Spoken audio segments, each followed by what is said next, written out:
Harry Potter et les méthodes de la rationalité, chapitre 83, compromis tabou, après coup 1.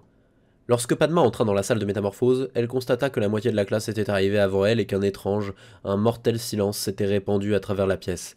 Harry Potter était assis seul dans un coin et regardait quelque lointain inconnu, ses paupières baissées, presque closes. La rumeur disait que les Aurores avaient découvert que le professeur de défense s'était polynectaré en Granger pour avoir Malfoy.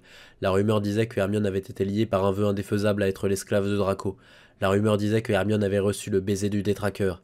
Mais si cela avait été vrai, Harry Potter n'aurait pas été assis là, il aurait été...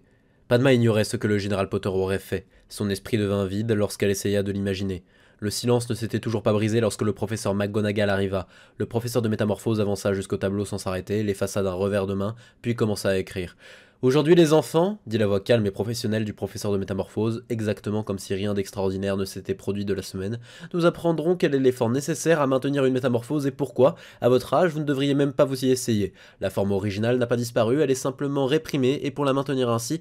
Excusez-moi, dit Padma Patil. Elle savait que sa voix chevrotait, elle savait qu'elle tremblait de façon visible, mais il fallait qu'elle pose la question. Excusez-moi, professeur, McGonagall, mais qu'est-ce qui est arrivé à Mademoiselle Granger? Le professeur de métamorphose s'arrêta d'écrire et se retourna vers Padma. Elle aurait dû avoir l'air sévère, ayant été interrompue sans qu'une main ne soit levée. Mais au lieu de cela, son visage était amical. Vous ne le savez pas déjà, mademoiselle Patil? Je m'attendais à ce que la rumeur se soit répandue. Il y a trop de rumeurs, dit Padma. Je sais pas ce qui est vrai.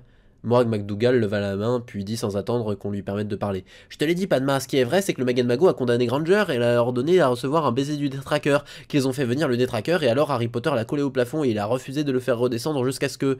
Oh, par Merlin, dit le professeur McGonagall, dont le visage était devenu plus sec, mais elle fit un effort manifeste afin de se calmer. Le ridicule de l'affaire était des plus complets et je ne me répondrai pas en détail. Disons seulement que Mademoiselle Granger se repose pour le moment chez Madame Pommefraîche et qu'elle reviendra en cours demain. Et si j'attrape quelqu'un en train de l'importuner, je le transformerai en un vase et je le laisserai tomber par terre. Toute la classe eut un hoquet de stupeur en entendant cela, pas tant à cause du caractère mortel de la menace, qu'en raison de la violation des règles de la métamorphose qu'elle impliquait. Le professeur McGonagall se retourna vers son tableau. D'un coin de la classe, une autre voix s'éleva. Et le professeur Quirrell, dit Terry Boot, est-ce qu'il a été arrêté? Les aurores le maintiennent juste en détention, dit le professeur de métamorphose sans se retourner. S'ils ne nous l'ont pas rendu d'ici demain, je demanderai au directeur d'aller le chercher.